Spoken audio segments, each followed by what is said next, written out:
Hello guys, today I'll be presenting the critical case study and my name is Prithvi. Before we get into the topic, we'll talk about what is culture.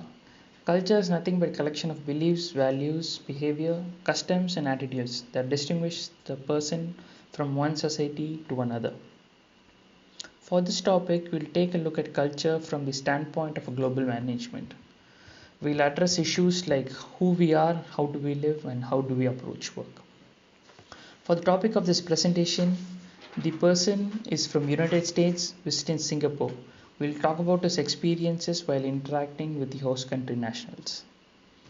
To better understand, I've taken Hofstadt's cultural dimension as the basis to talk about the cultural differences. First, we will talk about power distance. The Americans believe in the concept of liberty and justice for all. This explains that everybody is free to express their emotions and ideas and they are not restricted. The hierarchy in the workplace is only established for the sake of convenience of management and to better regulate the people and not to suppress them. The managers and staff interact frequently and they get to share information and ideas. There are no restriction between the interaction between the managers and staff and they are welcome to do so. The American society is more an egalitarian society than a hierarchical one. Next is individualism. The society is very loosely knit and they only look after themselves and the immediate family members and not anyone else in most cases. And the children in this society are expected to go out and try a part-time job to better understand how the world works. And also this gives them a better experience and know how to interact with people. Another important point or interesting point is the people from US can better interact with others, but often they do not form a deep friendship or a bond. This tells us how the society is a very individualistic one. Next is masculinity versus femininity. Individualism here plays a key role, so each member is more achievement driven. The American workplace motivation is based on a jargon which is the winner takes all.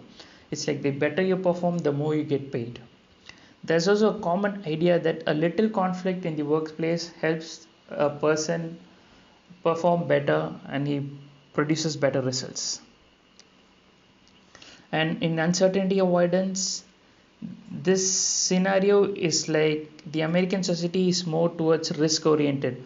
They like to venture out to and try out new ideas in businesses. They also believe in something like the higher the risk, the higher the reward. It's like if you invest in a place where there's less competition and the competition is afraid to go there, and the Americans tend to be the first one to be there. Next is time orientation. In America, they believe in results pretty soon. It's like they invest something, they expect their profit within a month or 3 months or 4 months. This effect is called short-termism. And in most businesses in America suffer from this problem. And their performance is based on a short-term basis.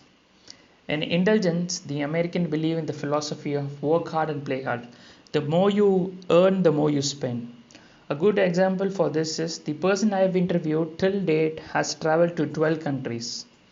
This shows us the mentality of the Americans. They like to enjoy their life. Next is the differences between United States and Singapore according to Hofstadt's. When you see in power distance, there's a pretty much a big difference. In USA, the power distance is very low, so interaction between managers and staff is high. But whereas in Singapore it is low because the power distance is high. When you come to individualism, the American society is a very individualistic society, whereas Singaporeans is a very collectivistic society. And masculinity is pretty much the same. In both countries, achievement is highly accepted. And in uncertainty avoidance, which is risk taking, the Americans tend to be more of risk takers compared to Singaporeans, where they avoid risk, they play it safe.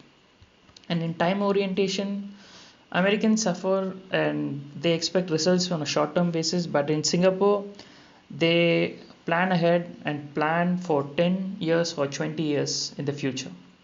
And in intelligence, it is pretty much the same. With this, I like to conclude my presentation. Thank you very much.